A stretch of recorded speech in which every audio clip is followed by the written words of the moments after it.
paz do nosso Senhor Jesus Cristo, amados. Hoje estamos no 13º dia de oração, graças a Deus, aqui na minha casa, de segunda a sexta-feira, às 7 horas da manhã.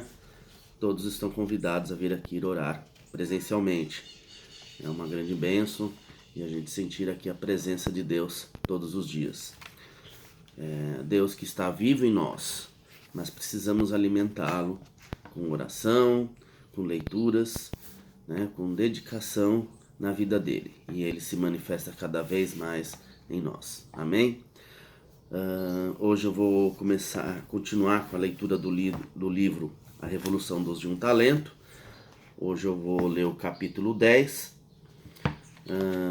Vamos só fazer uma oração. Senhor Jesus, Pai, Deus glorioso, obrigado, Pai, por mais esse dia, Senhor. Estar aqui sempre, Senhor. O Senhor na sua presença, que o Senhor vive em mim, Pai. E em todos os irmãos que creem em Ti e têm fé na sua existência, ó Deus. Pai amado, Espírito Santo de Deus, nos capacite, nos dê entendimento e sabedoria, Pai. Obrigado, Pai, por usar como um instrumento, Senhor, para levar mais entendimento e mais conhecimento, Pai, sobre a vida e sobre como se portar diante de Ti, Senhor. Em nome de Jesus, amém. Amém, irmãos? Hoje eu vou ler o capítulo 10.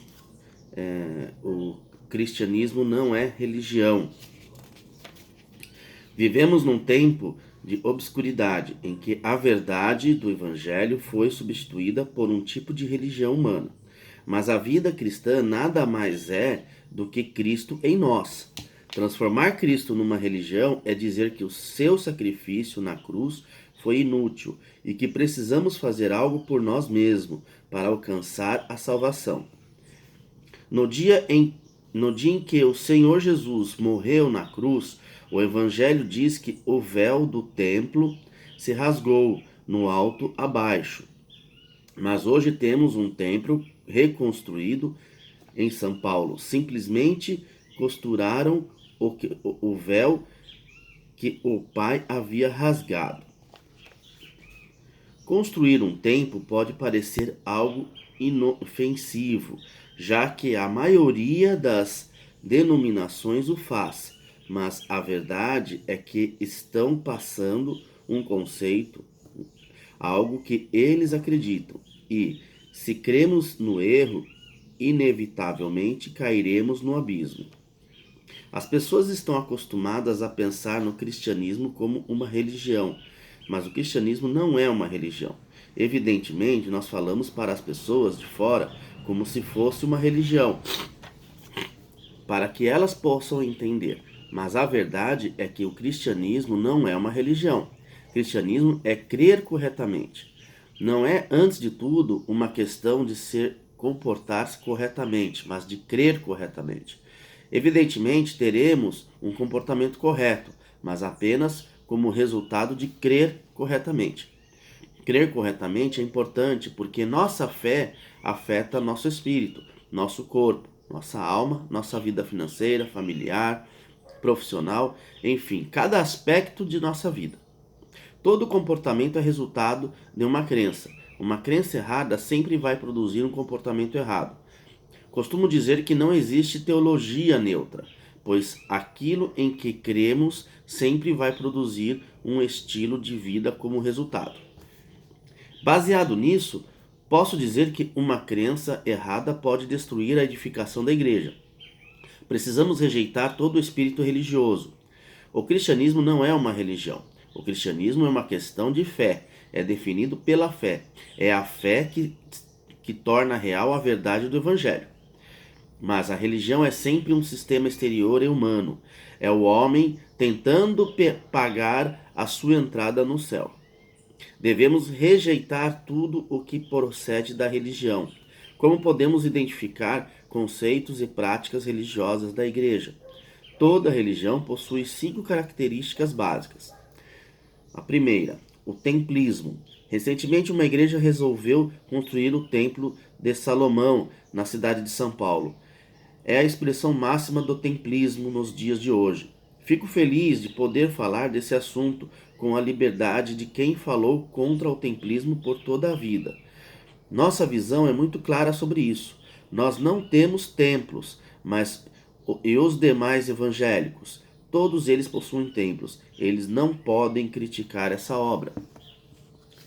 E quanto a nós, infelizmente ainda temos alguns sinais de templismo entre nós. Um deles é a ênfase da visitação de Deus, e não a sua habitação. No Velho Testamento havia visitação, mas no Novo Testamento temos a habitação de Deus. O que você prefere? Uma visita de Deus ou tê-lo habitando em você eternamente? Não há dúvida de que a habitação é muito melhor, mas mesmo assim ainda temos irmãos buscando uma visitação divina. Quando buscamos uma visitação, estamos reconhecendo que Ele não habita conosco. E se Ele não habita em nós, então transformamos nosso culto numa busca ansiosa para que Ele venha nos visitar. Isso faz com que o culto de domingo seja visto como muito mais importante e poderoso. Todavia, quando vivemos de acordo com a verdade de que o Senhor agora reside em nós, nossa atitude muda completamente. Tornamo-nos ministros lá fora e não pensamos que perdemos a presença de Deus quando deixamos o culto. Ainda não vimos a verdadeira revolução que essa verdade pode produzir. Quando um ministro que é sacerdote sabe que o Senhor está nele e que a unção permanece sobre ele, então ele não está tímido para testemunhar, para orar com as pessoas e para confrontar as obras do diabo. Em segundo sinal do templismo é a ideia de que ficamos mais perto de Deus em nosso culto. Será que podemos ficar mais perto de Deus? É incrível, mas quando chegam ao culto, muitos irmãos pensam que estão longe de Deus e precisam se aproximar. No Velho Testamento, Deus habitava primeiro no tabernáculo e depois no templo em Jerusalém. Hoje, ele habita em cada crente individualmente e na igreja como um corpo. Deus não habitava nas pessoas no templo do Velho Testamento. Assim, se alguém queria adorar a Deus, precisava ir a Jerusalém, pois era lá que Deus habitava. Segundo o conceito do Velho Testamento, você ficaria mais perto de Deus quanto mais perto estivesse do templo. Um cidadão comum de Israel certamente invejava a intimidade que um sacerdote podia ter com Deus, uma vez que ele podia entrar no lugar santo, algo que era vedado ao cidadão comum. No livro de Atos, capítulo 17, versículo 24, diz: O Deus que fez o mundo e tudo o que nele existe, sendo ele Senhor do céu e da terra, não habita em santuários feitos por mãos humanas. Nós somos o templo de Deus hoje. Estritamente falando, o cristianismo não possui edifícios nem templos. O judaísmo tinha um templo, nós não temos mais. Se voltarmos a estabelecer prédios como templos, incorreremos em um retrocesso ao judaísmo. Precisamos entender que somos o templo de Deus e que Deus não habita em prédios. Nós somos sua morada. Deus não mora no prédio da igreja. Quando você vai embora depois do culto, ele o acompanha. Ele habita em você, porque sagrado é você. E se você está cheio de Deus, aonde você for, torna-se sagrado também. Somos o seu templo. O carregamos dentro de nós. Onde nós pisamos, Deus finca suas pegadas. Aonde nós chegamos, Deus chega junto. Para nós, o prédio é apenas um lugar de treinamento e celebração. A vida normal da igreja acontece em outros lugares, em nosso dia a dia. Apesar de no Velho Testamento Deus habitar num templo, isso já não acontece no Novo Testamento. Hoje nós somos o seu templo. É em nós que ele habita. Assim, biblicamente falando, a igreja do Novo Testamento possui um lugar de reunião, mas não possui templos.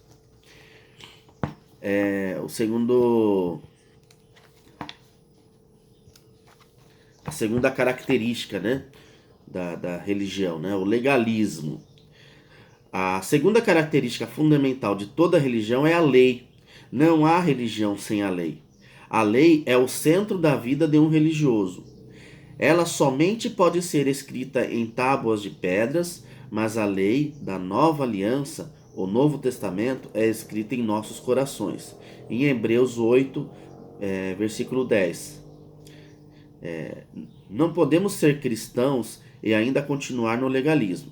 Isso significa que não estamos mais sujeitos a lei alguma?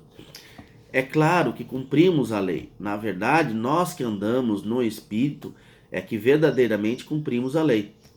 Outro dia, um irmão veio me dizer que aprovaram uma lei em que Uganda, onde ser homossexual agora era crime. Qualquer um que tivesse uma prática homossexual poderia pegar mais de 10 anos de cadeia. Aquele irmão ainda tinha uma mentalidade religiosa e estava alegre pensando que aquela lei era do reino de Deus. Mas quanto engano! Eu lhe perguntei: de que adianta uma lei me proibindo algo se eu continuo sendo a mesma pessoa? Eu vou apenas fazer escondido com medo da punição da lei. Tal lei não tem poder de mudar o homem. Quanta diferença com o reino de Deus. No reino de Deus, o Senhor não nos dá uma lei nos proibindo ser homossexual, mas Ele nos transforma completamente, mudando a nossa natureza. O verdadeiro reino de Deus não é uma lei, mas o novo nascimento.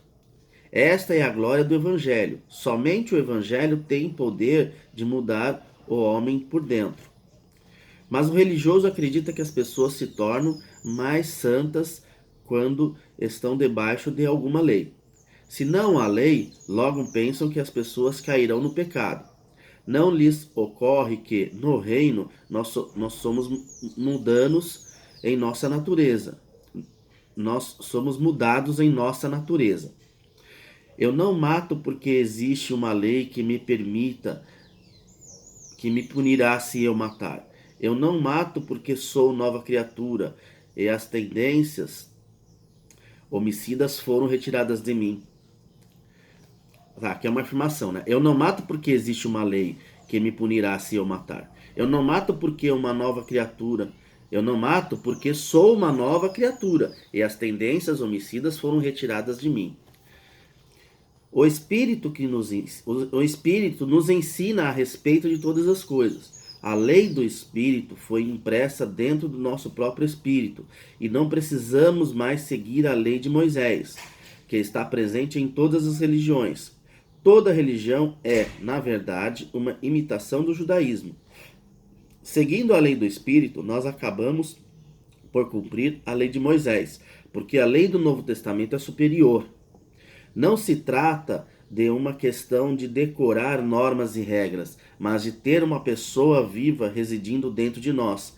Ninguém pode seguir a lei e cumprir plenamente a vontade de Deus. Para isso, precisamos ter a lei no espírito da vida. Uma pessoa dentro de nós falando conosco, orientando-nos e dirigindo-nos. O fim da lei é Cristo, para a justiça de todo aquele que nele crê, em Romanos 10, versículo 14. Não devemos mais seguir leis. O Espírito da verdade nos conduz a toda a verdade. Amados, eu vou parar por aqui, porque senão o vídeo vai ficar um pouco longo. E depois eu concluo amanhã a leitura desse capítulo 10. Né? Amanhã nós falaremos sobre o clericalismo e o ritualismo. Amém? O clericalismo, o ritualismo, deixa eu ver se tem mais. E as obras mortas. É com muita satisfação que eu faço essa leitura e que isso possa dar algum esclarecimento a vocês com relação a viver na graça, a viver pela fé em Cristo, né? Onde nós temos a certeza que Jesus vive em nós, o Espírito Santo é quem nos conduz, o Espírito Santo é quem nos transforma. Amém? Tenham um ótimo dia e fiquem todos com Deus.